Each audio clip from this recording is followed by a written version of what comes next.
I stared at the divorce papers on our kitchen table, my hands trembling, not from fear, but from rage. Next to them lay a brochure for a wellness retreat, Patricia's latest attempt to convince everyone I needed help.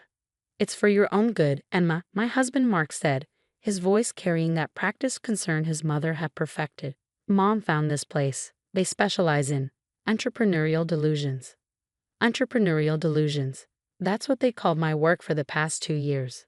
The late nights coding, the meetings with investors, the careful planning, all dismissed as symptoms of some imagined breakdown. "The doctors there can help you accept a normal life," he continued.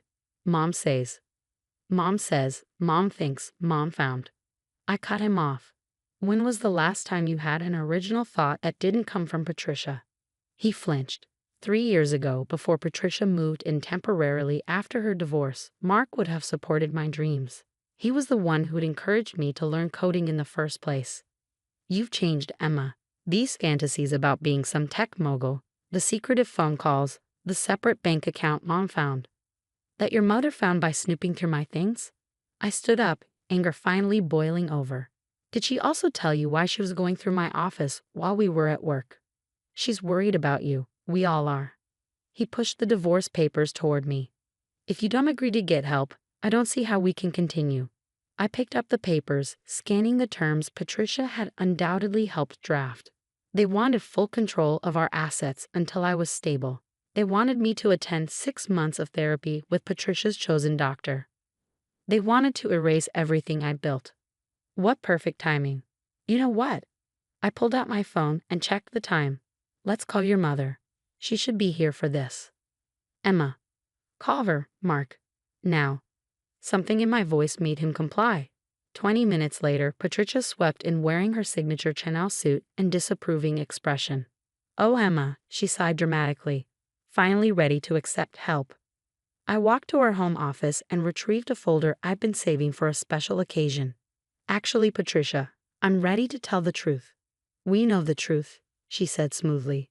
"Your paranoid secretiveness, your obsession with this imaginary company." Imaginary. I pulled out my phone again and opened my banking app. "Mark, what's the balance of our joint account?" He frowned. $42,000. "And you froze it last week on your mother's advice, right? To protect our assets?" I turned the phone toward them. "Now look at my personal account." Their eyes widened. Mark stumbled back. Patricia grabbed the phone. This is impossible," she sputtered. $43 million? $43,600,000 to be exact. I opened the folder. "Would you like to see the transfer receipt from Google?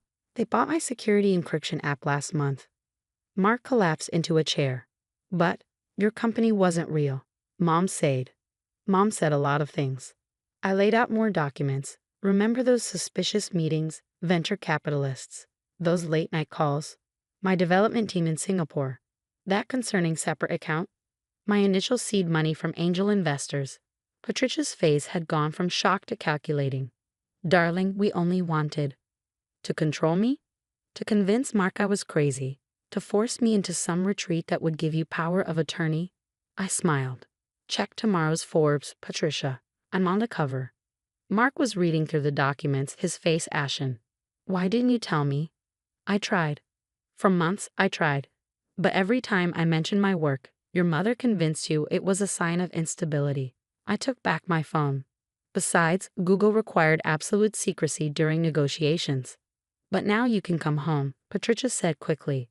"Focus on your marriage, start a family." "Now I can do whatever I want." I picked up the divorce papers, including saying no to these. "Emma, please," Mark stood. "I didn't know. We can fix this." "Can we? 2 hours ago, you were ready to commit me because your mother said so. You froze our accounts, invaded my privacy, and dismissed everything I've worked for as delusions." "I was worried about you." "No, you were worried about what your mother told you to worry about." I gathered my documents. "The funny thing is, I was going to surprise you next week. Take you on that dream vacation you always wanted. Buy us a house away from Patricia's influence. Give us a fresh start." Patricia's expression shifted.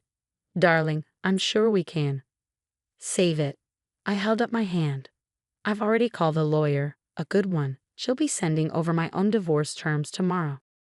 You can't just walk away, Patricia protested. Think about what people will say. I laughed. People will say your son divorced a successful tech entrepreneur because his mother convinced him she was crazy. How do you think that story will play in your social circles? Mark reached for me. Emma, I love you. No, I said softly. You love who your mother lets me be, and that's not enough anymore.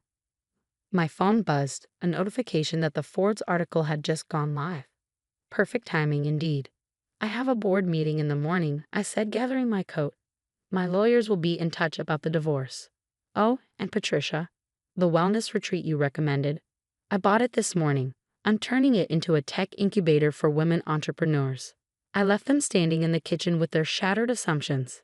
As I drove away, my phone kept buzzing with notifications, colleagues congratulating me on the Forbes article, investors eager to back my next venture, and one very interesting message from Patricia's ex-husband about why their marriage really ended.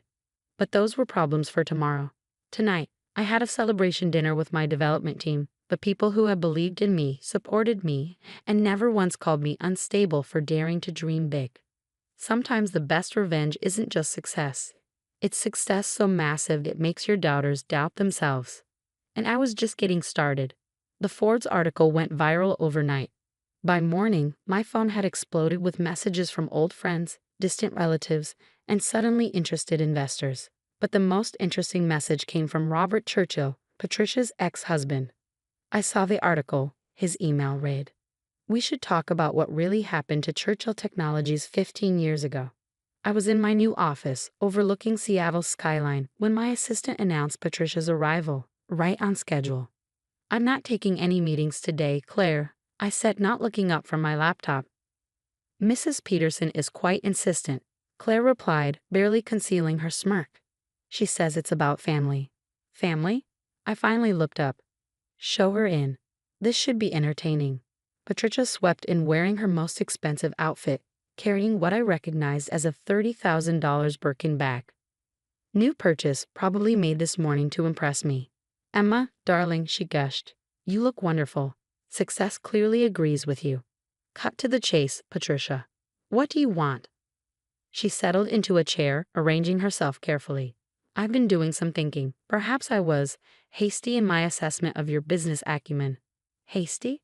I pulled up a file on my computer. "You told Mark's entire family I was having a psychiatric break. You convinced my own husband to freeze our assets. You tried to have me committed."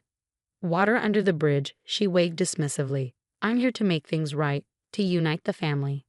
I laughed. "By family, you mean access to my money?" Her smile tightened. "I simply think we should put aside our differences. Mark is devastated. He misses you.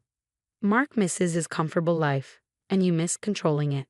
I turned my screen toward her. "Speaking of control, want to explain these documents Robert sent me?"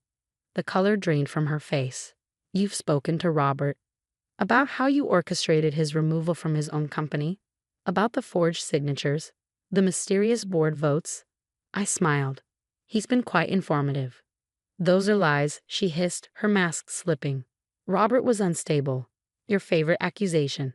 Unfortunately for you, Robert kept proof. And now I have it." She gripped her Birkin tighter. "What do you want?" "Want? I have everything I want. $43 million, a successful company, and freedom from your manipulation." I stood up.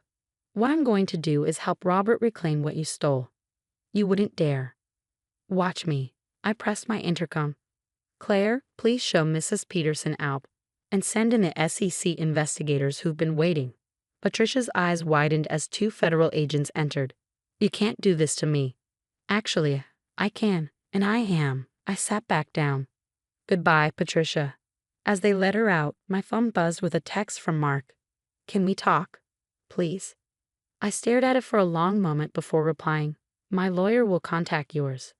That evening, I met Robert Churchill for dinner. He was nothing like Patricia's descriptions of a mentally unstable failure. He was sharp, focused, and had kept meticulous records of everything she'd done. "She did the same thing to you," he said, spreading documents across our private dining room table. "Isolated you, called you unstable, used your husband as a weapon." "But why?" "She had money from your divorce settlement." "Patricia doesn't want money. She wants control. He sighed. I should have warned your husband years ago. Mark made his choice. I examined a particularly damning document. Multiple choices, actually. And now? I smiled. Now we make ours. The next week was a whirlwind. Robert's evidence, combined with my resources, led to a full investigation of Patricia's activities. Churchill Technologies' original board members were contacted. Old votes were scrutinized. Paper trails were followed. Mark tried calling daily, leaving increasingly desperate messages about love and forgiveness. I let them all go to voicemail. Then Patricia made her final mistake. Did you see this? Claire rushed into my office with a tablet. A local news site was running a story. Tech CEO's mental health crisis.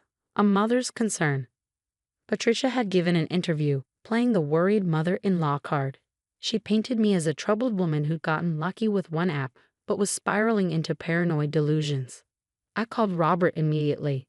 Change of plans. We're going nuclear. 2 days later, every major tech publication ran the real story. How Patricia had orchestrated the hostile takeover of Churchill Technologies, how she'd used the same playbook of manipulation and gaslighting multiple times, and how her own son had enabled her latest attempt at control. The evidence was overwhelming. Robert's documents, board member testimonies, Mark's signed statements agreeing to have me committed. Even Patricia's therapist friend admitted to agreeing to diagnose me without ever meeting me. Patricia's social circle evaporated overnight. Mark's law firm put him on indefinite leave, and Churchill Technologies' original board voted unanimously to restore Robert as CEO. Karma, Claire remarked, dropping off more congratulatory flowers from investors. My phone buzzed again. Another text from Mark. I know I don't deserve forgiveness, but I understand everything now. Can we meet? Just once. This time I agreed. We met in our old favorite coffee shop. He looked terrible, unshaven, tired, broken. I'm sorry, he said immediately. I know it's not enough, but I am so sorry. Why did you do it? I asked the question that had haunted me. Why didn't you trust me? Because I was weak. Because it was easier to believe Mom than to stand up to her. He stared into his untouched coffee. Because I was afraid of losing her approval more than I was afraid of losing you. And now I've lost everything. Not everything, I said softly. You've gained something valuable. What's that? The truth about yourself. Use it wisely. I stood up. Goodbye, Mark. As I walked out, I felt lighter.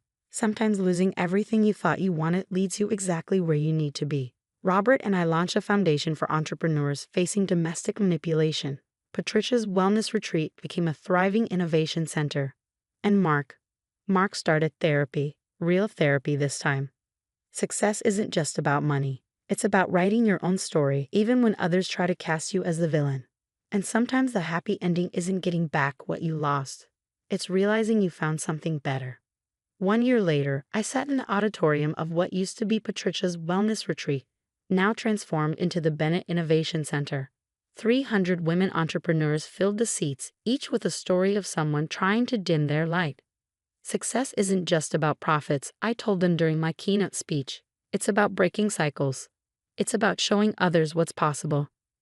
In the back row, I spotted Robert with his new wife, Sarah, a brilliant software engineer who'd helped us rebuild Churchill Technologies. Next to them sat Mark, looking healthier after a year of real therapy and personal growth. He asked to attend today. His first email in 6 months had been simple. I want to understand what Mom prevented me from seeing. After the speech during the networking reception, he approached me. That was incredible, he said, keeping a respectful distance. The work you're doing here, it's changing lives. That's the point. I sipped my champagne. How's the support group going? He'd started a group for people recovering from parental manipulation. Ironic, considering our past, but genuine progress rarely follows a straight line. It's helping. We have 20 members now. He hesitated. Mom tried to contact me last week. Oh, I kept my voice neutral, though my grip on the glass tightened. She's in Arizona. Says she's changed. Wants to reconcile. He smiled sadly. I told her to send any communications through my therapist. Progress. Yeah. He looked around the renovated space. Remember when she wanted to send you here? And now you're using it to empower the very people she tried to silence. It's poetic. A young woman approached us, clutching a tablet. Mrs. Bennett, your 4 o'clock is here. The investors from Singapore. Thank you, Jessica. I turned back to Mark. Duty calls. Emma? He called as I started to walk away. Thank you for showing me what strength really looks like. I nodded and headed to my meeting, my heels clicking on the marble floors that once might have housed my prison. Now they carried me to new opportunities, new ventures, new heights. The Singapore investors wanted to expand our incubator program globally. As I walked them through the proposal, my phone buzzed with a news alert. Patricia Peterson faces federal charges in Churchill Technologies case. Finally, Robert's evidence had done its job. The carefully documented paper trail of forgery, fraud, and manipulation had caught up with her. The society maven who tried to commit me was now facing commitment of a different kind to a federal institution. After the meeting, I found Robert and Sarah in my office. Did you see? Robert asked, holding up his phone with the same news alert. Justice takes time, Sarah remarked, but it usually arrives. Speaking of justice, I pulled out a folder. The board approved your proposal. Churchill Technologies is officially returning to its original mission, funding innovative startups that other companies overlook. Robert's eyes misted. The company my father built, finally back on track. With some upgrades, Sarah added, squeezing his hand. We're focusing on founders who've been told they're unstable for daring to dream big. My phone buzzed again. A message from Mark. Mom's calling everyone, crying about persecution. I blocked her number, moving forward, not back. Progress indeed. That evening, I stood in my office, watching the sunset paint Seattle's skyline in shades of possibility. My assistant brought in the latest applications for our incubator program. There's one you should see first, Claire said, pulling out a particular file. Her mother-in-law had her committed for erratic behavior when she tried to patent her medical device. The device just got FDA approval. I smiled. Get her in here tomorrow, and send her the Forbes article about my story. Already did. Claire grinned. She cried, said she finally felt seen. That's what it was all about, really, not the money, not the revenge, but the chance to turn pain into purpose, to transform wellness retreats into launching pads for dreams. My phone buzzed one final time that day, an email from Patricia's prison account. You've ruined everything. I hope you're happy. I typed back 3 words. I am. Goodbye, Patricia. Then I turned back to the applications, to the women waiting to rise, to the dreams waiting to soar. Tomorrow, we'd help another founder break free. Next week, we'd launch another company. Next month, we'd open another innovation center. Mark's support group would keep growing. Robert and Sarah would keep rebuilding Churchill Technologies.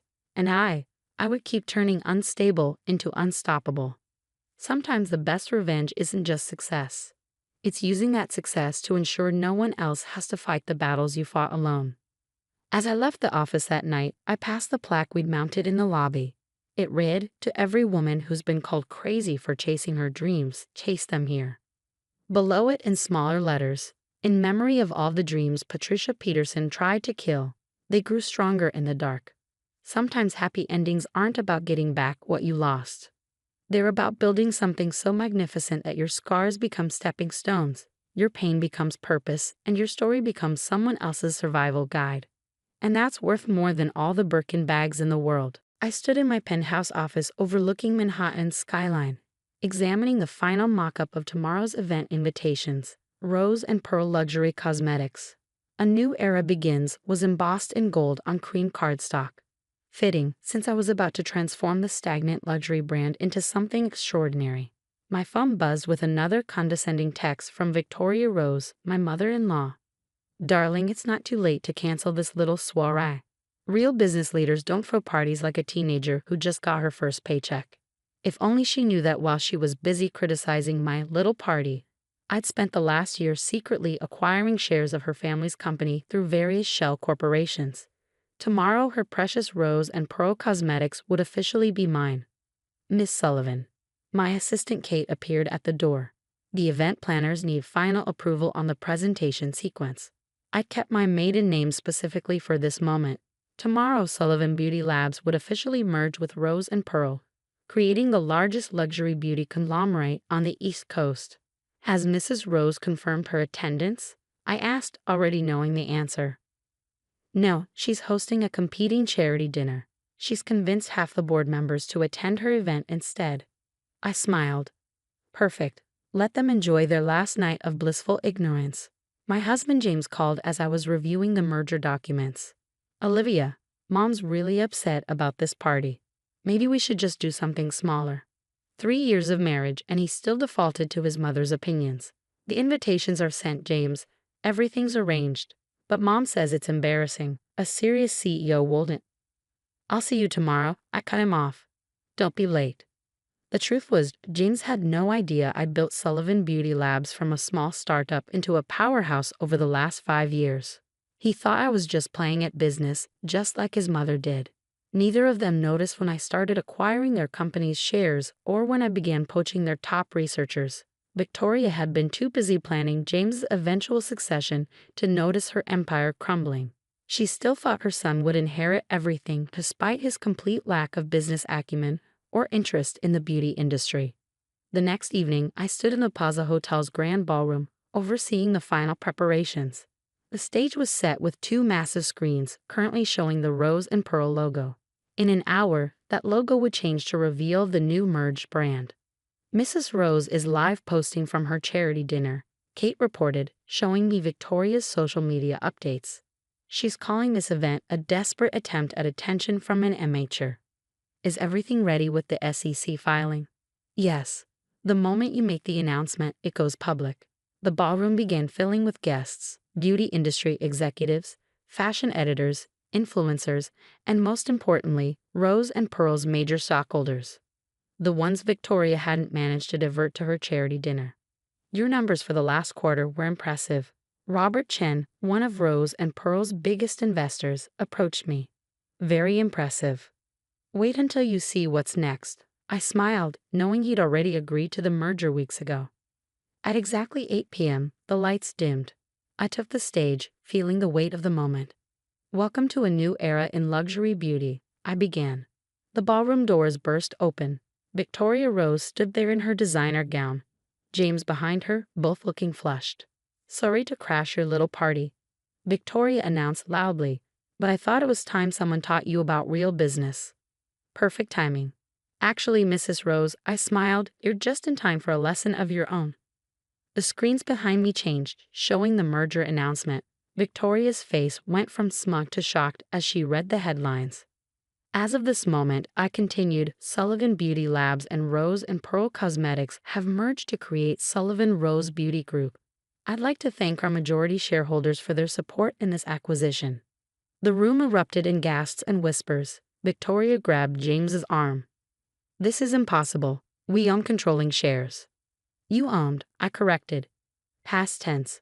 While you were busy mocking my business acumen, I was buying your company. Rather efficiently, I might add. Robert Chen stood up. The board voted unanimously this morning. The merger is complete. Victoria's perfectly made-up face contorted. James, did you know about this? My husband looked as shocked as his mother. Olivia, what have you done? Created a billion-dollar beauty empire, I answered. One that will actually innovate instead of riding on a 50-year-old reputation. The screens changed again, showing the new product lines, research facilities, and global expansion plans I've been developing. Rose and Pearl has been stagnant for years, I told the room. Relying on the same formulas, the same marketing, the same tired luxury narrative. Starting tomorrow, we revolutionize everything. Victoria marched toward the stage. You can't just. I already have. I held up my phone, showing her the SEC filing confirmation. Your charity dinner guests should be getting the news right about now. James finally found his voice. But I was supposed to inherit a company you know nothing about. I turned to him. When was the last time you even visited the labs? Met with the research team? Checked the quarterly reports? Victoria's face had gone from red to white. This is a hostile takeover. No, this is good business. Something you might recognize if you spent less time planning charity dinners and more time innovating your product line. The room was silent, watching the drama unfold. I turned back to the audience. Tomorrow we begin a new chapter. One where merit trumps legacy, innovation beats tradition, and real business acumen matters more than family names. As applause filled the room, I watched Victoria pull out her phone, presumably to call her lawyers. But we both knew it was too late. Sometimes, the best response to being called childish is to show them just how grown up you can be. The morning after my announcement, I arrived at Rose and Pearl's flagship office building in Manhattan. By noon, the iconic gold lettering in the lobby would be replaced with Sullivan Rose Beauty Group. Victoria's portrait, which had dominated the entrance for 2 decades, was already being carefully removed. Mrs. Sullivan, the head of security, approached. Mrs. Rose is demanding entry to her office. She's in the lobby with her legal team. Right on schedule. I found Victoria surrounded by 3 expensive-looking lawyers, all visibly uncomfortable. She had clearly dragged them straight from their country club breakfast. "You can't lock me out of my own building," she declared, waving a manicured finger. "Actually, the merger agreement specifically outlines the transition of executive offices," I said, holding up a document. "Your personal items will be packed and delivered to your residence by this evening." "This is my company." "Was," I corrected. "The shareholders' agreement is quite clear. You haven't had controlling interests since last quarter." One of her lawyers whispered something in her ear. Her face reddened. "Where's James? What have you done to my son?" "Your son is currently meeting with HR about his future role in the company," I said, checking my watch. "If he wants one." Victoria's lawyers huddled together, frantically reviewing documents on their tablets. They already knew what they'd find. My team had spent months making this takeover ironclad. "The board meeting is in an hour," I informed them. "You're welcome to attend, Mrs. Rose. As a minority shareholder, you still have that right." She straightened her channel jacket. "Oh, I'll be there, and you'll regret this little power play." The boardroom already looked different. Gone were the dark wood panels and heavy curtains Victoria had insisted on. The space was now modern and bright, with digital displays showing real-time market data and research metrics. James sat in his usual seat, looking lost without his mother at the head of the table. The board members who had attended Victoria's charity dinner instead of my announcement were trying very hard not to make eye contact with anyone. "Let's begin," I said, taking my place at the head of the table. "First quarter projections under the merger." "This is absurd." Victoria burst in, her lawyers trailing behind. "I demand we discuss this hostile takeover." "The takeover was approved by majority shareholders." Robert Chen spoke up. "The vote was unanimous." "Because she manipulated the stock." "Because I showed them actual innovation." I interrupted, pulling up the presentation slides. "New formula patents. International expansion plans. A complete modernization of our manufacturing process." The screens filled with graphs, projections, and most importantly, profit forecasts that made several board members sit up straighter. "While you were planning galas," I continued, "I was developing next-generation beauty technology. While you were protecting your son's inheritance, I was securing partnerships with sustainable suppliers and innovative researchers. Our traditional methods are costing us market share every quarter." I switched to the competition analysis. "We've fallen behind 3 major competitors in the past year alone. Our product line hasn't seen significant innovation in 5 years." The board members were now actively avoiding Victoria's gaze. Numbers didn't lie. And these numbers told a story of a company in desperate need of change. "Now," I said, pulling up the next slide, "let's discuss the rebranding timeline." "James," Victoria turned to her son. "Say something."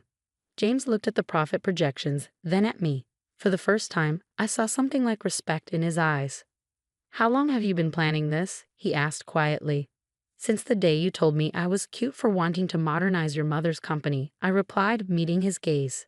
"Since the day Victoria said I should focus on planning dinner parties instead of business strategies." Victoria sank into a chair. "You've destroyed my legacy." "No, I've saved it." Rose and Pearl was 3 years away from being obsolete. Now it's going to lead the industry into the next decade. "Mrs. Sullivan," my assistant interrupted. "The press is ready for the official announcement." Victoria stood up. "This isn't over." "Actually, it is." I handed her lawyers another document. "Your non-compete agreement. Standard in all executive transitions." She stared at the paper. "You expect me to sign this?" I expect you to read the terms of your golden parachute very carefully. It's quite generous, provided you cooperate with the transition." Her lawyers leaned in, whispering urgently. She sat back down, defeated. "James," I turned to my husband.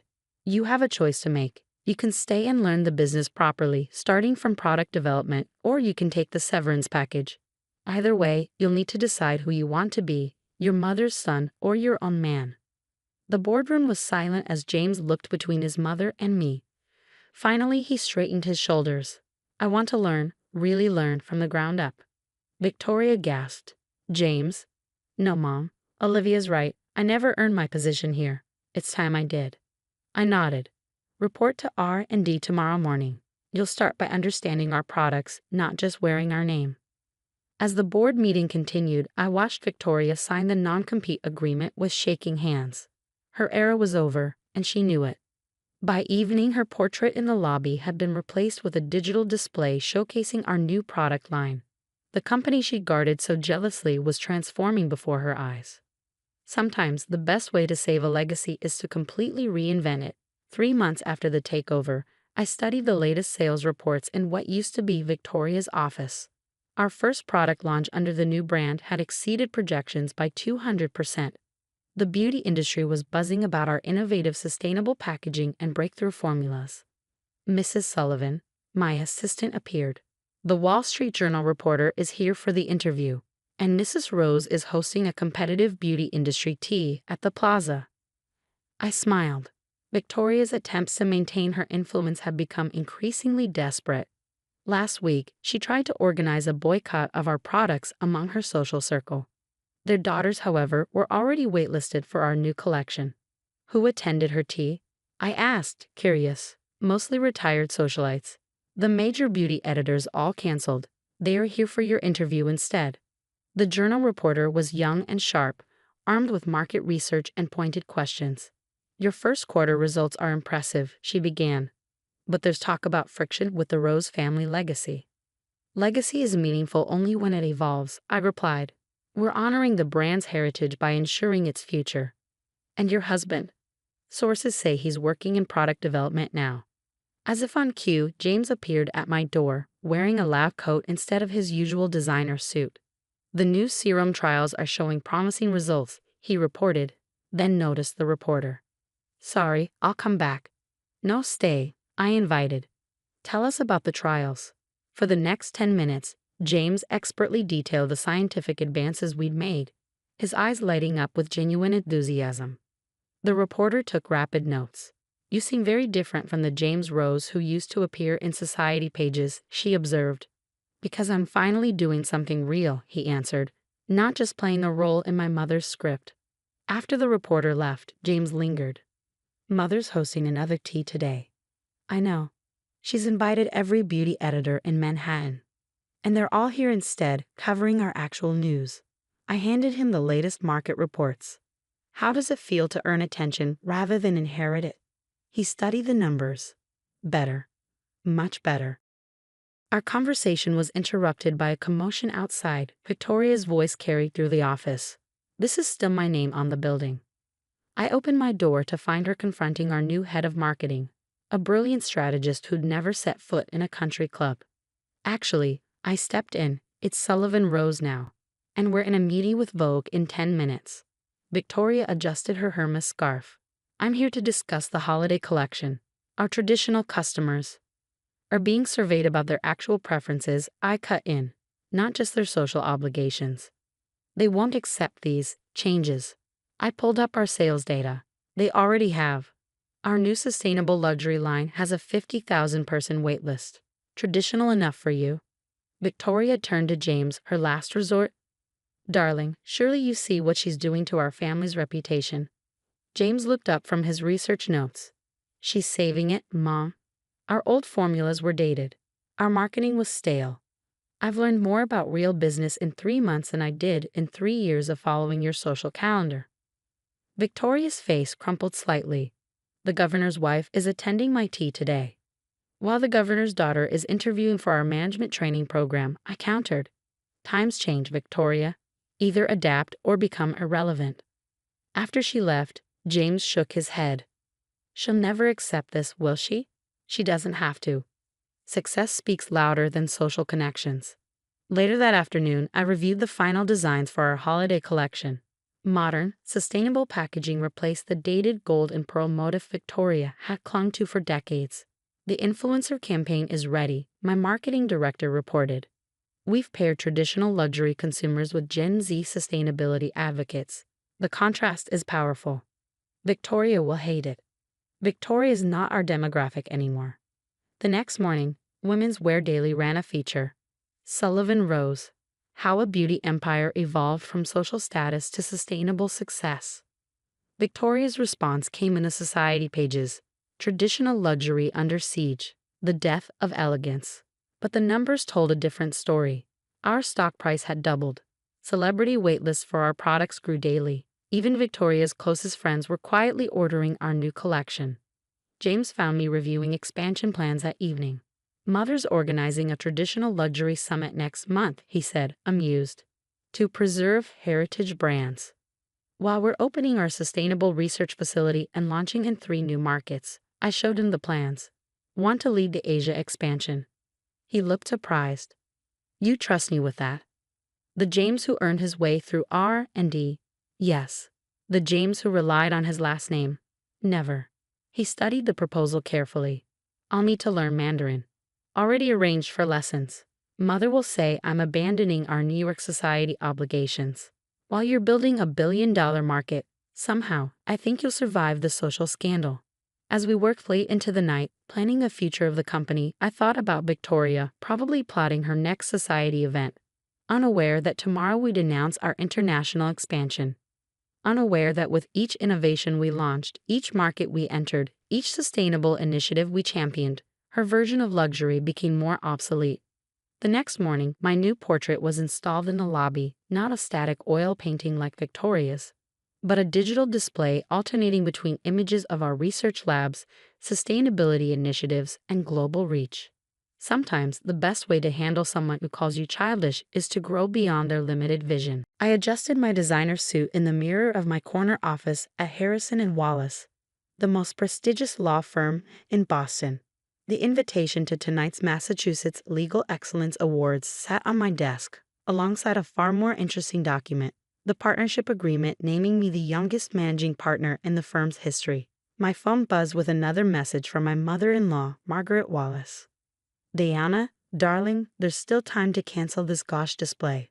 A true professional doesn't need to celebrate their achievements so publicly. I smiled, remembering all her public celebrations of her son Michael's minor victories, the lavish party when he passed the bar on his second attempt, the society page spreads when he made junior partner in his father's firm, and the constant reminders that he was Wallace blood and the natural heir to his father's legacy. If only she knew. Mrs. Harrison. My assistant Sarah poked her head in. Mr. Wallace Sr. wants to see you. I kept my maiden name professionally, a decision that had always irritated Margaret. Now it would make tonight's announcement even more satisfying. Robert Wallace Sr.'s office was a testament to old money and older power. He sat behind his mahogany desk, looking tired but satisfied. Everything's set for tonight, he said, pushing a folder toward me. The board's unanimous decision, the press release, everything. Does Michael suspect anything? My son. Robert snorted. He's too busy believing his mother's promises that he's next in line, just like she's been promising since he was in law school. I'd always appreciated Robert's clear-eyed view of his son's capabilities. It was why he'd approached me 6 months ago about taking over the firm. While Margaret had been busy planning Michael's ascension, Robert had been watching me win impossible cases and bring in millions in new clients. Margaret's been quite successful in her campaign against your award ceremony, he noted, amusement in his voice. Half the firm's junior partners have declined to attend. Following her lead, I agreed, just like they've always done. Until tomorrow, he smiled. When they realize who's really in charge. My phone buzzed again. Michael this time. Mom's right, honey. This ceremony thing is a bit much. Maybe we should just have a quiet dinner instead. 3 years of marriage and he still couldn't make a decision without his mother's input. Everything's paid for, I texted back. And the firm's being on her too. But do you have to give a speech? Mom says it seems attention-seeking. I put my phone away. Tonight would answer all their questions. The ceremony venue was elegant but modern, much like the changes I planned for the firm. Margaret had called it nouveau riche when I booked it. Tonight, she and her society friends would be conspicuously absent, along with my husband, who decided to attend his mother's charity dinner instead. Their loss, Robert said, joining me at the entrance, ready to make history. Born ready. The room filled with Boston's legal elite. Those who'd ignored Margaret's social pressure sat in rows, along with clients, judges, and press. My team, the hungry young lawyers I'd mentored and promoted, occupied 2 full tables. The awards began. I watched Margaret's chosen partners squirm as my name was called repeatedly. Best corporate strategy, most innovative practice, highest client retention. Then came the moment we planned for. And now the host announced a special presentation from Robert Wallace Sr., managing partner of Harrison and Wallace. Robert took the stage, his presence commanding silence. Tonight, I'm not just here to celebrate excellence. I'm here to announce the future. The room quieted, even the waiters stopped moving. For 40 years, I've led Harrison and Wallace. Tonight, I'm announcing my successor. My phone lit up with messages from Margaret. Robert's making the announcement en vogue. But Michael isn't even there. The future of law isn't about legacy, Robert continued. It's about excellence, innovation, actual results. That's why the board and I are proud to announce our new managing partner.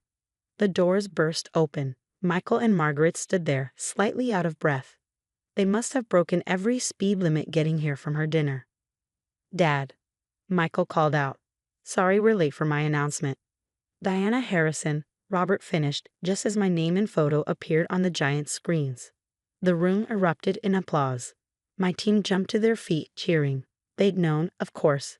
They'd been helping me prepare for months. Margaret's face went from triumphant to shocked to furious in seconds. Michael just looked confused. Additionally, Robert continued over the applause. "Diana has led the acquisition of 3 smaller firms, making Harrison and Wallace the largest corporate law practice in New England." More applause, more shocked faces, more fury from Margaret. I took the stage, accepting the partnership agreement from Robert. "Thank you," I began. "They say success is the best revenge. But I disagree. Success isn't about revenge. It's about vision. About seeing what needs to change and having the courage to change it." My eyes met Margaret's. Some people mistake confidence for attention-seeking. They confuse celebration with boasting. They believe leadership is about bloodlines rather than results. Michael was still standing in the doorway, his mother's hand gripping his arm. "Harrison and Wallace isn't just a law firm," I continued. "It's a legacy of excellence, and under my leadership, that legacy will be based on merit, not marriage. On results, not relationships." The message was clear to everyone in the room. Margaret's power base, built on social connections and family ties, was over. "To those who chose not to attend tonight," I said, glancing at the half-empty tables of junior partners, "your absence has been noted. To those who believed excellence should be celebrated," I raised my glass to my team, "your futures just got brighter." As I left the stage, Robert whispered, "Margaret's already calling board members." "Let her," I replied. "The votes are in, the contracts are signed, and tomorrow's press release is already scheduled." Michael finally approached, his face a mix of emotions. "Why didn't you tell me? Would you have kept it from your mother?" His silence was answer enough. Margaret appeared behind him, her society smile firmly in place. "Diana, darling. How clever of you, but surely you understand, the Wallace name is exactly that," I interrupted. "A name. One that's been trading on reputation rather than results for too long."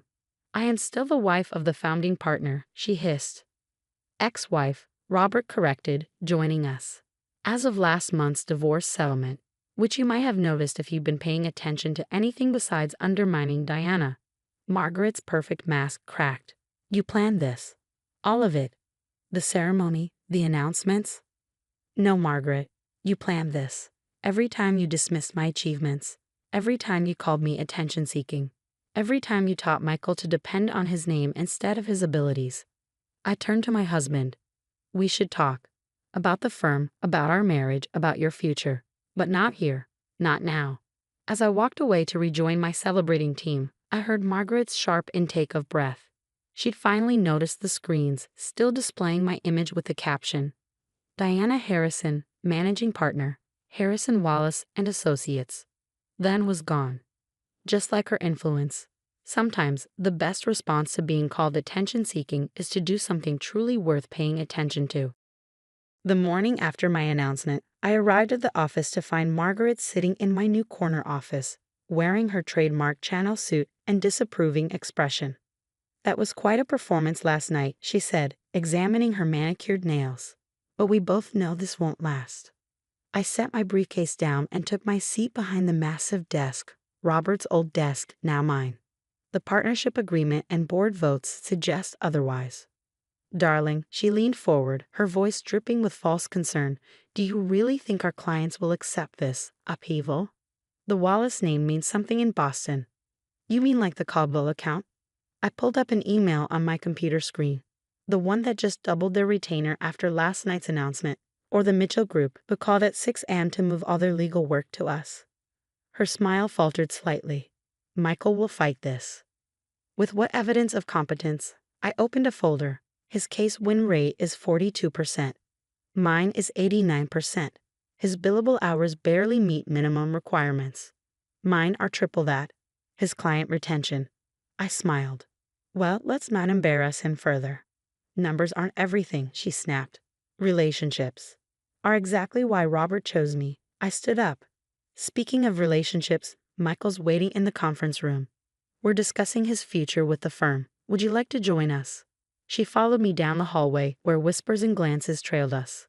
The junior partners who had skipped my ceremony were suddenly very interested in their shoes. Michael sat in the conference room looking like he hadn't slept. Robert was there too, along with the head of HR. Let's make this simple, I began, sliding documents across the table. Michael has two options. Option 1. Accept a position as a regular partner, with clear performance metrics and quarterly reviews. No special treatment. No mommy's intervention. Margaret's face reddened. How dare. Option 2, I continued, take the generous severance package and start fresh at another firm. One where his last name might still mean something. Michael stared at the papers. You're my wife. I'm the managing partner, and you need to decide if you're ready to be a real lawyer instead of a legacy admission. This is ridiculous, Margaret interrupted. Robert, you can't allo. I already have, Robert said quietly. Diana's first act as managing partner has my full support. It's time for real merit to matter more than family connections. Michael looked between his parents, lost without their usual script. You have until tomorrow to decide, I said, standing. Oh, and Margaret? The board meeting this afternoon has been moved to the downtown office. Don't bother coming, you're no longer on the board. I've been on that board for 30 years. And now you're not. Funny how things change. I left them there, heading to my first partnership meeting. My team had prepared presentations on modernizing our practice areas, implementing new technology, and establishing a proper mentorship program. By lunch, my phone was flooded with messages. Michael had apparently fled to his mother's house. Society friends were choosing sides. The legal community was buzzing with speculation. Sarah appeared with coffee and a stack of messages. Mrs. Harrison, the Boston Legal Journal wants an interview. And Mr. Wallace, Michael. He's in the lobby. I found him by the elevators, looking uncharacteristically determined. I'll take option 1, he said without preamble. Are you sure? Your mother won't approve. He swallowed hard. That's kind of the point. I've been thinking all night. About law school, about my career, about us. Mom always said I was destined to run the firm, but I never earned it, did I? No, I said softly. You didn't. Show me how. His voice strengthened. Show me how to be the lawyer you saw potential in 3 years ago. The one who made you agree to a second date even after that horrible first one my mother orchestrated. I studied him carefully. No special treatment. No running to mommy when cases get tough. No trading on the Wallace name. I know, I want to earn my place. Really earn it. Okay, I handed him a file. Start with this pro bono case. Show me what you can do without your safety net. He took the file, then hesitated. And us? Our marriage? That depends on whether you're ready to be a partner in more than just name. As he walked away, Robert appeared beside me. Think he'll make it? Without Margaret's interference? Maybe. He's not stupid, just badly trained. Speaking of Margaret, he smiled, she's called an emergency tea party with her society friends. Apparently, you're the topic of discussion. I checked my watch. Let them talk. I have a firm to run. The afternoon flew by in a whirlwind of meetings, client calls, and strategy sessions. My team was already implementing changes, modern case management software, flexible work arrangements, performance-based promotions. At 6, Sarah brought in one last message, from Mrs. Wallace. The note was short. You've made a powerful enemy, dear. I built this society. Remember that. I penned my response. I'm not interested in society, Margaret. I'm interested in justice. Remember that. Looking out over Boston's skyline from my office, I thought about power, real power. Not the kind Margaret wielded at tea parties, but the kind earned through excellence, not inherited through marriage. My phone buzzed with a text from Michael. Filed my first independent motion today. Judge granted it.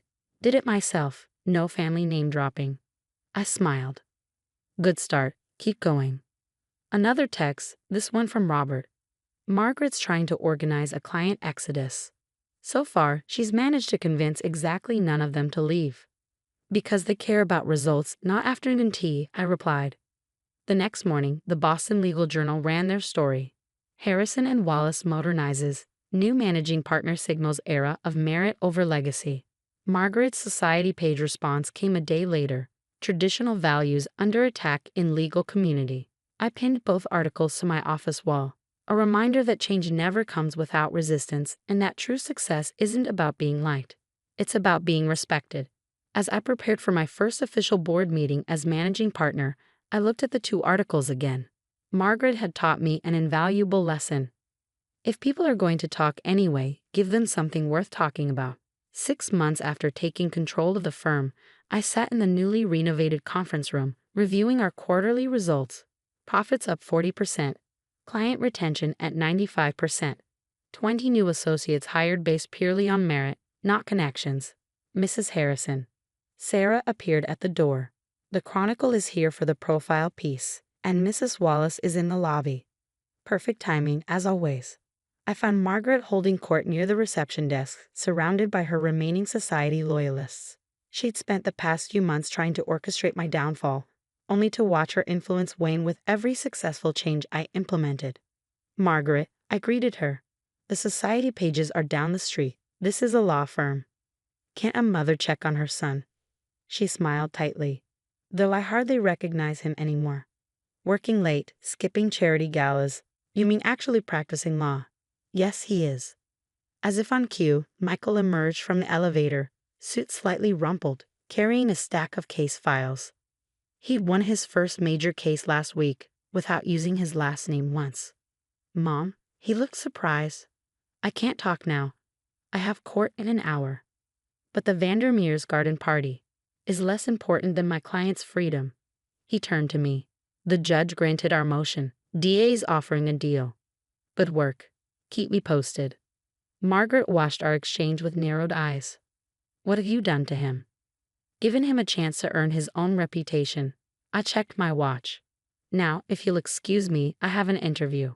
The reporter from the Chronicle was waiting in my office, young, sharp, not easily impressed by old money names. Mrs. Harrison, your changes at the firm have been controversial, she began. Mrs. Wallace has been quite vocal about the destruction of traditional values. Traditional values like nepotism and country club connections. I smiled. I prefer modern values like competence and innovation. And your husband? Sources say there was tension. My husband is discovering who he is without his mother's script. Ask him yourself, after he wins his case today. The interview continued but was interrupted by a commotion outside. Margaret's voice carried through the door. These changes are destroying everything we built. The new dress code, the flexible hours, the diversity. I opened my door to find Margaret confronting our newest partner, a brilliant lawyer who had risen from public defense work. Someone who'd never been invited to her garden parties. Is there a problem? I asked quietly. This person claims to be a partner, Margaret sputtered. Harvard Law, 15 years of experience, 90% win rate, I listed off. Unlike some former partners who mainly specialized in long lunches and family connections. The reporter was scribbling frantically. You're turning this prestigious firm into the most successful corporate law practice in New England? I finished. Current numbers suggest so. Margaret drew herself up. The governor's wife is hosting a gala next week. You'll find yourself distinctly uninvited. I declined last month. Too busy breaking our quarterly revenue records. After she stormed out, the reporter turned to me. You've made powerful social enemies. I've made powerful legal allies. Which do you think matters more in a law firm? Later that evening, Michael found me in my office, still working. We won, he said simply. No deals. Full acquittal. On the actual evidence. Congratulations. Your first major win. Completely on merit. He sat down heavily. Mom's furious, says I'm betraying the family legacy. And what do you think? I think, he paused. I think I'm finally building my own legacy, and it feels better than borrowing hers. I reached into my desk and pulled out an envelope. Perfect timing then. He opened it, eyes widening. Partnership track? Real partnership track. Based entirely on your last 6 months' performance, no name required. Diana, he looked up. Thank you for seeing what I could be instead of what Mom made me. You did the work. Speaking of which, I handed him another file. Ready for a real challenge? The next morning, the Chronicle article came out. Harrison and Wallace. Merit rises as old guard falls. Margaret's response was predictable. Another society page screed about tradition and values. But this time, hardly anyone was reading her column. They were too busy reading about our latest court victories, our innovative practice areas, our merit-based promotion system. Robert stopped by my office, looking pleased. Board meeting in an hour. Quarterly reports are impressive. Even better, I handed him a document. Michael's case yesterday, full acquittal, brilliant defense strategy, all his own work. My son, Robert smiled, finally becoming a real lawyer. No thanks to your ex-wife. Margaret's having tea with the governor's wife right now, probably plotting your social downfall. I laughed. Well, I'm plotting our expansion into international markets. Funny how priorities differ. Later, at home, Michael and I shared a quiet dinner, both tired from actual work, not social maneuvering. Mom's latest party is tonight, he mentioned. First one we've both missed. Regrets? He thought for a moment. No, I like who I'm becoming, who we're becoming. Even without the social throne. We're building something better than a social empire, he smiled. We're building justice. I thought about Margaret probably holding court at her party right now, unaware that tomorrow we'd announce our international expansion, unaware that her social influence diminished with every successful case we won, every innovation we implemented, every merit-based promotion we celebrated. Sometimes, the best revenge isn't in destroying what others built. It's in building something so much better that their creation becomes irrelevant.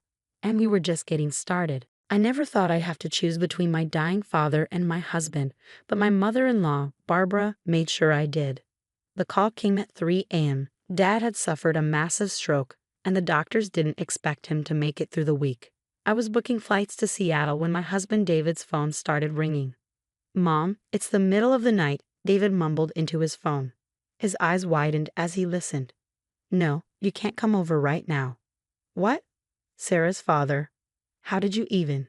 He looked at me apologetically as his mother's voice grew loud enough for me to hear her shrill demands. Within 20 minutes, Barbara was pounding on our front door, still wearing her silk pajamas under her designer coat. Her perfectly styled gray hair seemed untouched by the late hour, as if she slept with it shellacked in place. Sarah, you cannot leave right now, she announced, pushing past me into our living room. David's big presentation is in 3 days. He needs his wife here to support him. I gripped my phone, fighting to keep my voice steady. Barbara, my father is dying. I have to go. Don't be dramatic. Everyone's father dies eventually, but David's career, his future, that's happening now. She turned to her son. Tell her, David. Tell her how important this presentation is to your promotion. David shifted uncomfortably, looking between us. Mom, it's her father. Exactly, it's just her father. You are her husband. The Bible says a wife should cleave to her husband. Leaving now would be abandoning your marriage vows. I stared at her, momentarily speechless. In the 4 years I'd been married to David, Barbara had tried to control every aspect of our lives, from where we lived to what we ate. But this was a new low. I'm going to Seattle, I said firmly. David understands. His presentation will be fine. Barbara's face hardened.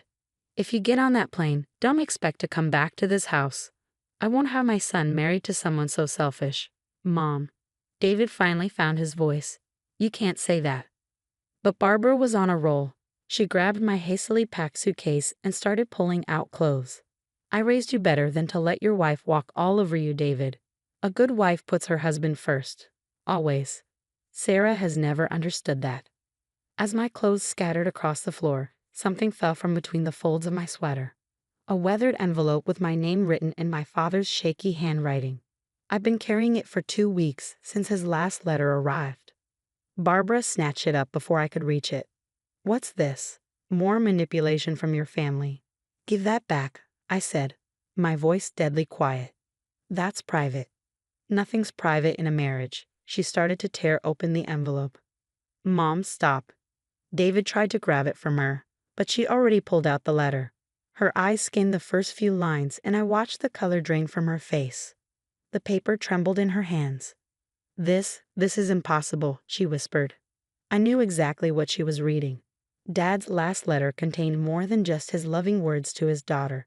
It included a confession about a night 30 years ago, when a young Barbara Matthews had shown up at his law office, desperate for help. Keep reading, I said softly. The part about what really happened to those adoption papers might interest you. David looked confused. What adoption papers? Barbara crumpled the letter in her fist. This is lies. All lies. Is it?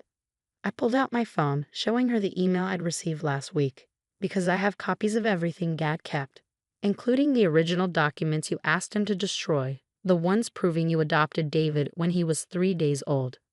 The silence in the room was deafening. David stared at his mother, realization dawning on his face. Mom? Barbara's perfect facade cracked. Tears smeared her expensive mascara. I did it for you, she whispered. Your father, your real father, he would have ruined everything. I had to protect you. By lying to me my entire life? David's voice shook. By giving you a proper family name. The Matthews legacy. I made you who you are. I picked up my scattered clothes, carefully folding each piece back into my suitcase. My father kept your secret for 30 years, Barbara. He helped you create a new identity, bury the old records, start fresh. He never asked for anything in return. And now that he's dying, you want to stop his daughter from saying goodbye. Barbara sank onto our couch, her shoulders shaking. The crumpled letter fell from her hands. David picked it up, smoothing it carefully. I'm going to Seattle, I said, zipping my suitcase. And when I get back, we can all sit down and talk about everything that's in that letter, including the truth about David's biological parents. Don't, Barbara pleaded. Please. But David was already reading, his face growing paler with each line. Mom, what did you do?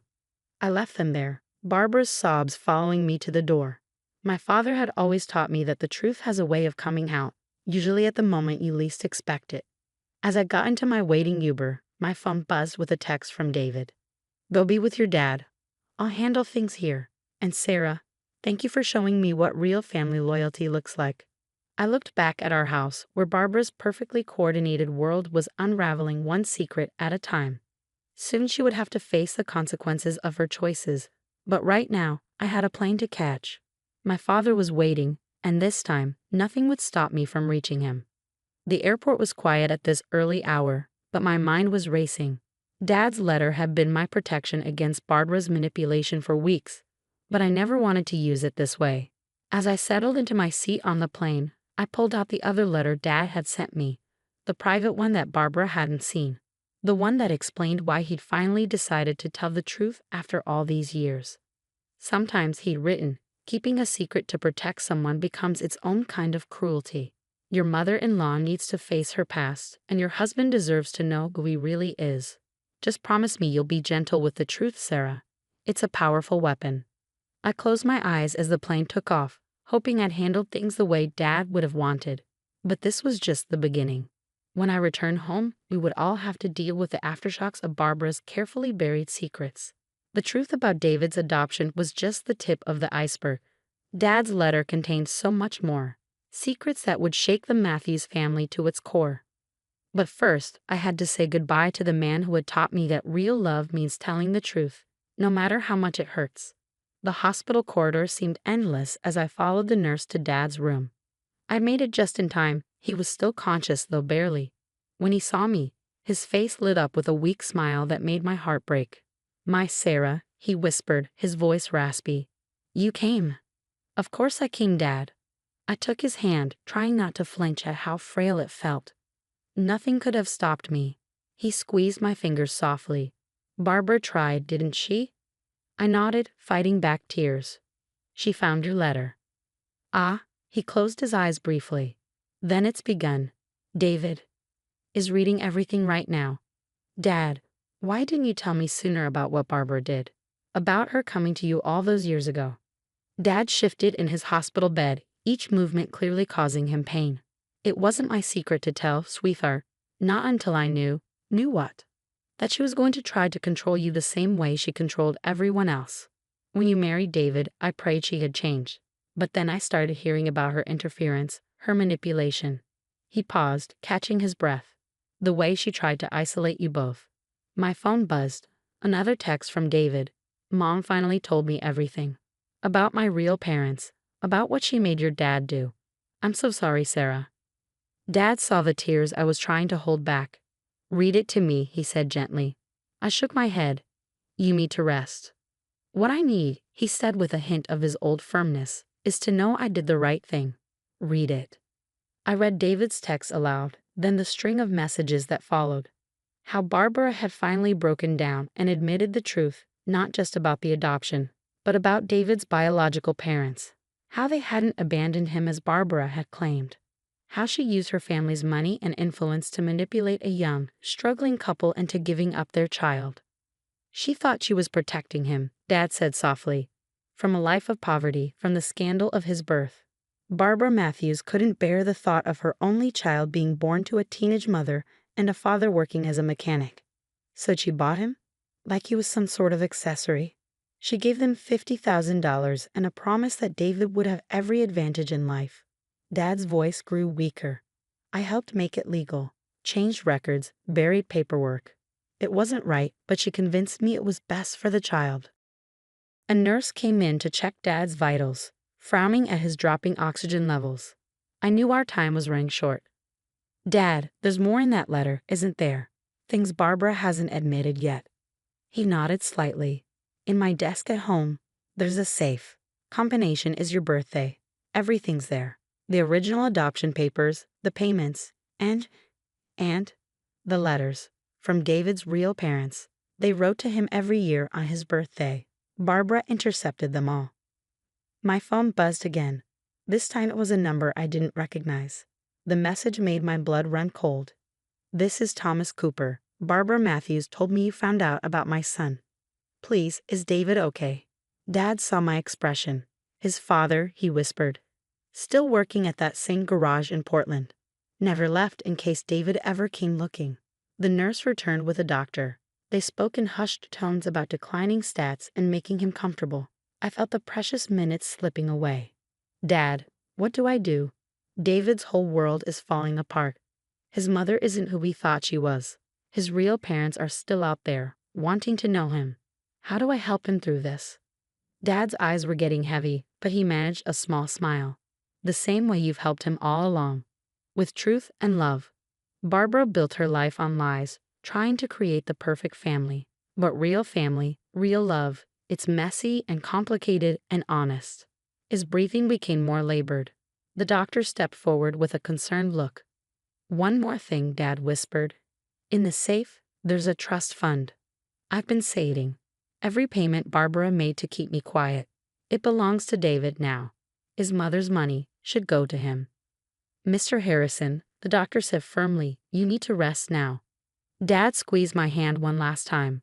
"Tell David, tell him I'm sorry I didn't speak up sooner. And Sarah, I'm so proud of the woman you've become. Those were his last coherent words. He slipped into unconsciousness an hour later, and by midnight he was gone. I sat by his bed until dawn, thinking about families built on lies and the cost of keeping secrets. When I finally checked my phone again, there were dozens of messages, from David struggling to process the truth about his origins, from Barbara alternating between threats and pleading, and more messages from Thomas Cooper, asking for just one chance to explain. But it was the last message that made me catch my breath. A photo of a woman with David's same gentle eyes, holding a birthday cake with a single candle. The caption read, "This was David's first birthday cake. We made one every year, hoping someday he'd know how much we loved him. I'm his birth mother, Angela. Please, can we talk?" I stared at the photo, seeing all the features David had inherited, the shape of his smile, the curve of his cheeks. For 30 years, Barbara had hidden this from him, had stolen not just his history, but his choice to know where he came from. As the sun rose over the hospital, I knew Dad had been right. The truth would hurt, but lies had already done far more damage. It was time for healing to begin, no matter how difficult the process might be. I gathered my things, ready to head back to the house where Dad's safe held the key to unlocking the rest of this story. Barbara's carefully constructed world of perfection was about to crumble completely, but from its ruins, maybe something real could finally grow. The drive to Dad's house felt surreal. Every corner held memories, but now each one was tinged with the weight of secrets he carried. In his study, the safe opened with a soft click. My birthday, just as he'd said. Inside, decades of carefully preserved documents told a story Barbara Matthews never wanted revealed. Birth certificates, adoption papers, and a stack of letters bound with faded blue ribbon. But it was the bank statements that made my hands shake. For 30 years, Barbara had paid my father $5,000 every month to maintain her secret. He'd invested every penny, building a trust fund that now held over $2 million. Attached was a note in Dad's handwriting. For David, the truth comes with a price. This money was earned through silence. Let it now speak volumes. My phone rang. It was David. "I met them," he said without preamble. His voice was raw. "My biological parents. They've been living in Portland all this time, just 3 hours away. Angela, my birth mother, she works at a library. And Thomas, he still has the first toy car he was going to give me." I clutched the stack of letters. "Are you okay?" "No. Yes. I don't know." He took a shaky breath. "Mom, Barbara, she's completely lost it. When she found out I contacted them, she threatened to disinherit me, to tell everyone I'm having a mental breakdown. She's already called the family lawyer. David, there's something else you need to know. About the money she paid my father." As I explained the trust fund, David went quiet. Finally, he said, "She bought their silence, and then she bought your father's. He saved it all for you. Every penny. I don't want her money." "Then use it to build something new," I suggested. "Your birth parents started a scholarship fund for teen mothers. Did you know that? After losing you, they wanted to help other young parents keep their babies." The silence stretched between us. I could hear muffled voices in the background. Warm, hesitant voices so different from Barbara's calculated tones. "They're not perfect," David said finally. "Angela was 16 when she had me. Thomas dropped out of high school to work full-time. They're nothing like the parents Mom wanted for me. But Sarah, they kept every birthday card they wrote me. 30 years of cards I never got to read. Do you want me to bring you the letters from the safe?" "Yes. No, I don't know if I can handle more truth right now." He paused. "How did your dad do it? Keep this secret for so long?" I looked around Dad's study, at the photos on his walls. Me graduating law school, my wedding day, casual family dinners, moments of truth mixed with carefully held secrets. "I think," I said slowly, "he was waiting for the right time. For when the truth would heal instead of hurt." Is there ever a right time to learn your whole life is built on lies? Maybe not. But there's always time to build something new, something real. David was quiet for a moment. Angela asked if we could have dinner together.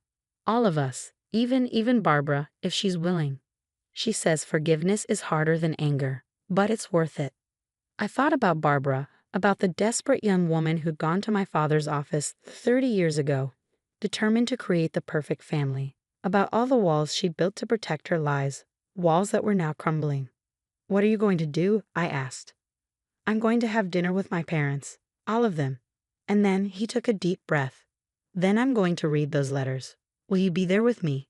"Of course." "Sarah, I'm sorry about your dad. He was a good man, even with the secrets." He was. I looked at the trust fund documents one last time before sealing them in an envelope. He taught me that family isn't about perfect records or polished appearances. It's about love, even when it's messy, especially when it's messy. As I locked up Dad's study for the last time, I thought about Barbara. She tried to buy the perfect family, but in doing so, she'd almost lost the real one she had. Maybe now, with all the secrets exposed, she finally learned what my father had known all along, that true love doesn't need to be perfect. It just needs to be true. The hospital corridor felt familiar, but not in the way it should have. For 10 years, I'd walked these halls as Dr. Emma Carter, one of the country's leading oncologists. Now I was just Mrs. James Wilson, desperately trying to reach my husband's room while his mother played gatekeeper. "He's resting," Margaret Wilson said, her designer heels planted firmly in front of room 405. "The last thing James needs is you hovering around, disrupting his peace." I gripped my medical bag tighter. "Margaret, I'm his wife." For now, her perfectly lined lips curved into a cruel smile. "Though once he recovers, we'll discuss how your inadequacies as a spouse contributed to his collapse." The irony would have been laughable if it weren't so tragic. 6 months ago, I'd given up my position at this very hospital to appease Margaret's demands that I be a proper wife to James. She had never known about my previous career. I'd used my maiden name professionally, and James had agreed to keep my background private to maintain peace. Now, as my husband lay fighting the same rare form of lymphoma I'd spent years researching, I was forced to stand in the hallway like a stranger. "Mrs. Wilson?" A young nurse approached, clutching a chart. "Dr. Henderson would like to speak with the family about Mr. Wilson's treatment options." Margaret straightened her channel jacket. "Excellent. As his mother and primary medical proxy." "I'm his wife," I interrupted. "I'll be making the medical decisions." "You?" Margaret scoffed. "What do you know about complex medical treatments? You can barely manage the household budget." If she only knew I'd written 3 of the papers Dr. Henderson would likely reference in his treatment plan. "Mrs. Wilson." Dr. Henderson appeared, looking exhausted. I recognized the look in his eyes. It was the same one I'd worn when facing impossible odds. "Both of you, please come with me." In the consultation room, he spread out James's test results. "The cancer is aggressive, and it's not responding to standard treatments. There's an experimental protocol we'd like to try." "But—" "Cost is no object," Margaret interrupted. "The Wilson family has extensive resources." "It's not about money," Dr. Henderson said quietly. "The treatment is still in trials. Only one doctor has successfully administered it, and she's no longer practicing." My heart stopped. He was talking about my research, my treatment protocol, the one I developed just before leaving medicine. "What doctor?" Margaret demanded. "We'll find her. Pay whatever she wants." Dr. Henderson shook his head. "Dr. Emma Carter. She left the field 6 months ago. No one knows where she is." I closed my eyes, remembering the day I walked away. James had begged me to tell his mother the truth about my career, but I'd chosen peace over pride. Now that choice might cost him his life. "There has to be someone else," Margaret insisted, "someone qualified." The word qualified snapped something inside me. I opened my medical bag and pulled out my credentials, my research papers, and most importantly, the USB drive containing the complete treatment protocol. "There is someone qualified," I said, spreading the documents on the table. "Dr. Emma Carter never left. She just changed her name when she got married. To your son." The color drained from Margaret's face as she stared at my medical license, my published research, the awards and accolades she'd never known about. "This is impossible," she whispered. "You're a housewife. You're board certified in oncology, with a specialization in rare lymphomas." I turned to Dr. Henderson, whose mouth had fallen open. "And I can administer the treatment. I developed it." "You've been lying this whole time." Margaret's voice rose. "Deceiving my son." "James knows exactly who I am," I said quietly. "He was my patient before he was my husband. That's how we met." Dr. Henderson was already reviewing my research. This is groundbreaking. But why did you leave?" I looked directly at Margaret. Because someone convinced my husband that a wife's place was in the home, not the hospital. That a proper marriage meant giving up my career. Margaret sank into a chair, her perfectly maintained facade cracking. I never knew. No, you didn't. You never asked. You just assumed I was the unqualified gold digger you wanted to see. I gathered my credentials. Now I'm going to my husband's room to begin his treatment.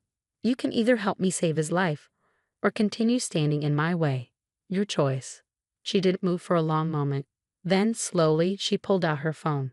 I'll call the board. Tell them we found Dr. Carter. No need, Dr. Henderson said, already writing orders. As long as she has privileges here, Dr. Carter, Mrs. Wilson, can begin immediately. I left them there, walking quickly to James's room. He was awake, his face pale against the hospital pillows. They told me it was bad, he said weakly, that only one doctor could help. It is bad. I took his hand, feeling the familiar mixture of a doctor's objectivity and a wife's terror. But luckily you married your oncologist. A faint smile crossed his face. Mom knows. She knows. I started preparing the first round of treatment, though I think finding out her despised daughter-in-law is actually a world-renowned cancer specialist might take some processing.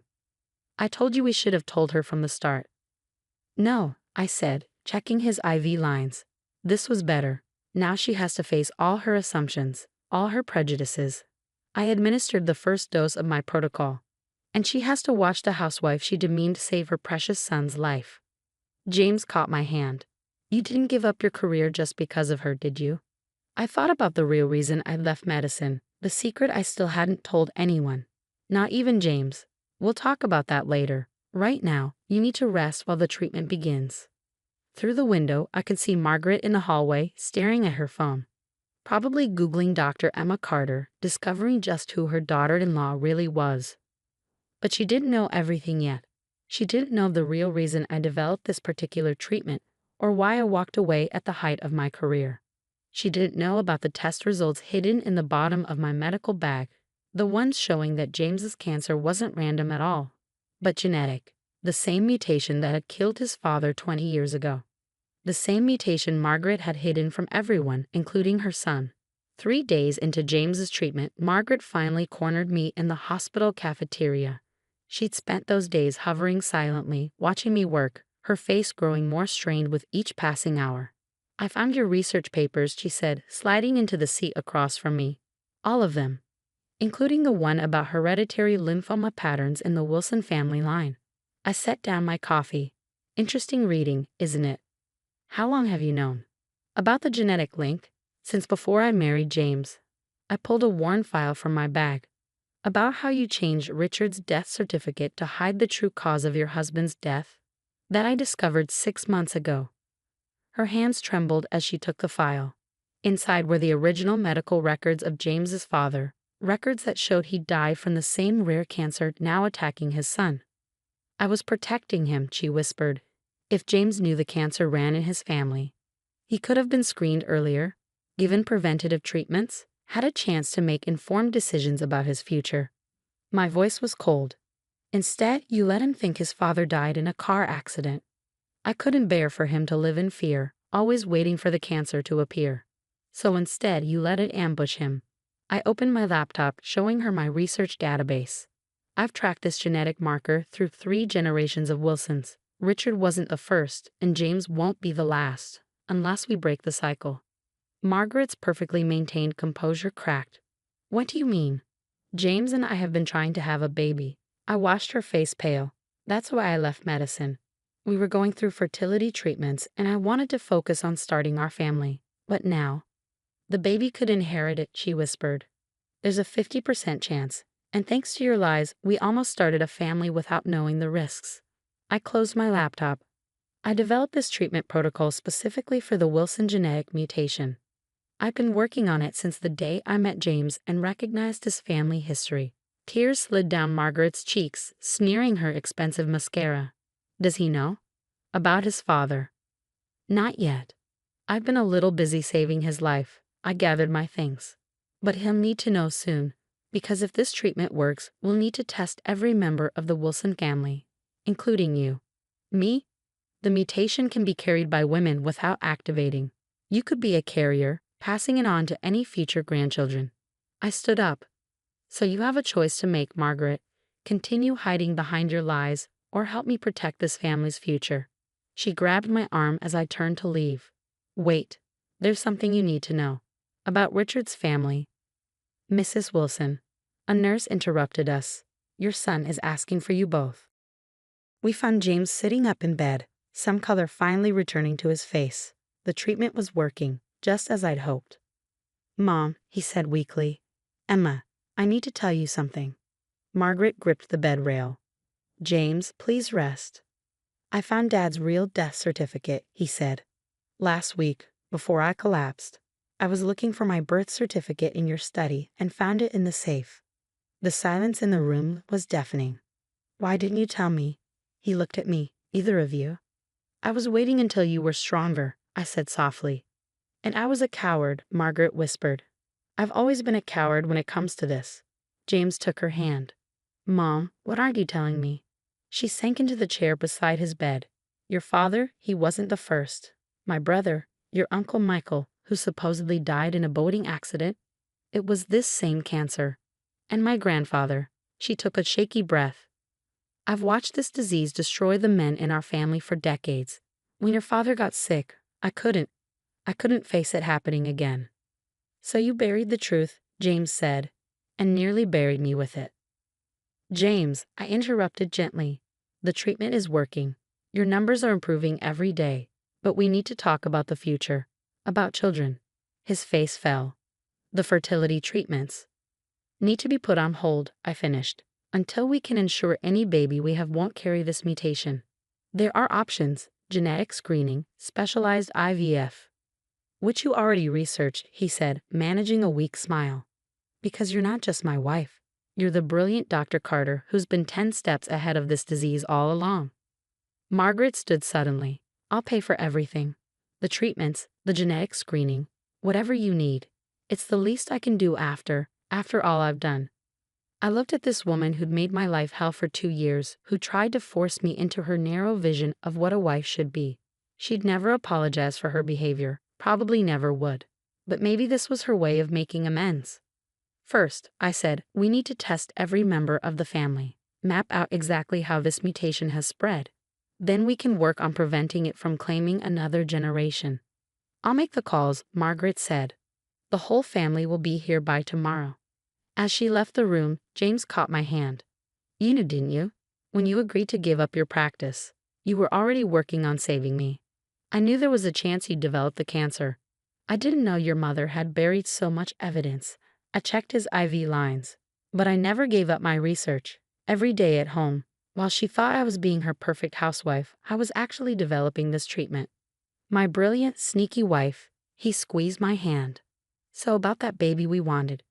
It will happen. I promised. Just not quite the way we planned. And this time, we'll do it with all the facts. No more secrets. Through the window, I could see Margaret on her phone, presumably calling the family. Her perfect world of denial was crumbling. But maybe something stronger would rise from the ruins, something built on truth, rather than carefully maintained lies. By the end of the week, the hospital's waiting room looked like a Wilson family reunion. Cousins, aunts, uncles, all waiting for their turn to be tested. Each one carried a piece of the puzzle I'd spent years trying to solve. Margaret orchestrated it all with the same precision she'd once used to control our lives. But now, her energy had a different purpose.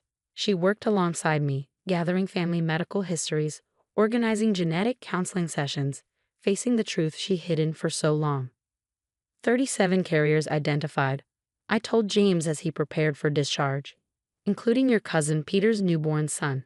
Because we caught it early, he'll never have to face what you did.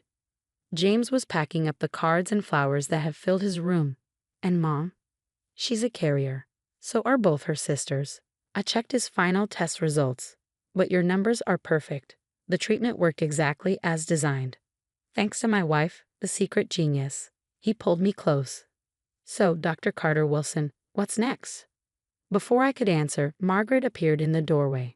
She looked different somehow, softer, the rigid perfection of her appearance slightly cracked. The genetic counselor wants to talk to us, she said. about the IVF options. James took my hand, ready to plan our future. We followed Margaret to the counseling room where Dr. Peters waited with a stack of files. We've reviewed all the options, she began. With pre-implantation genetic testing, we can ensure any embryos selected won't carry the mutation. And the success rates? Margaret asked, her old commanding tone creeping back. Actually, I interrupted. I've been doing some additional research. I pulled out my laptop, showing them the data I compiled. By combining the treatment protocol I developed with preventative therapy, we might be able to do more than just screen embryos. We might be able to correct the mutation. Dr. Peters leaned forward, intrigued. Gene therapy? But that's years away from. Not exactly. I opened another file. While everyone thought I was playing housewife, I was collaborating with a team in Switzerland. We've had promising results. Margaret stared at the complex medical data scrolling across the screen.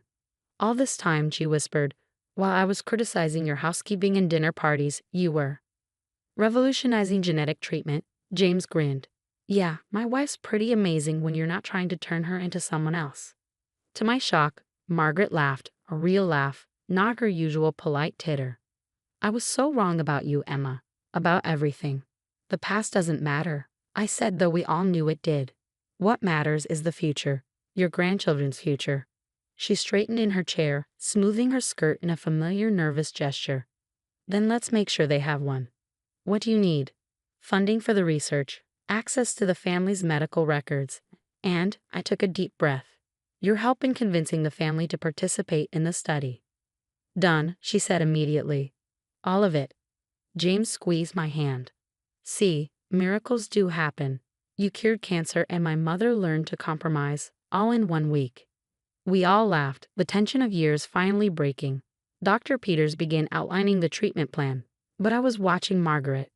The woman who tried to force me into a mold of her making was gone. In her place was someone new, someone who'd learned that real strength comes from facing the truth, not hiding it. Later, as James and I finally headed home, Margaret stopped us in the parking lot. Emma, she said hesitantly, that dinner party I insisted you host next week. Perhaps we could turn it into a research fundraiser instead. I smiled, only if you let me explain the science to your society friends. Darling, she said, sounding more like her old self, I'm going to make sure everyone knows exactly who you are. Heaven help anyone who ever calls you just a housewife again. As we drove home, James looked at me thoughtfully. You know, you could have told everyone the truth years ago, proved her wrong from the start. Sometimes, I said, thinking of all the paths that had led us here, the longest way around is the shortest way home. He laughed. Is that a medical opinion, Dr. Carter? No, I said, reaching for his hand. Just the wisdom of a wife who learned that saving lives, including her own, sometimes means letting go of who people think you should be, and simply being who you are.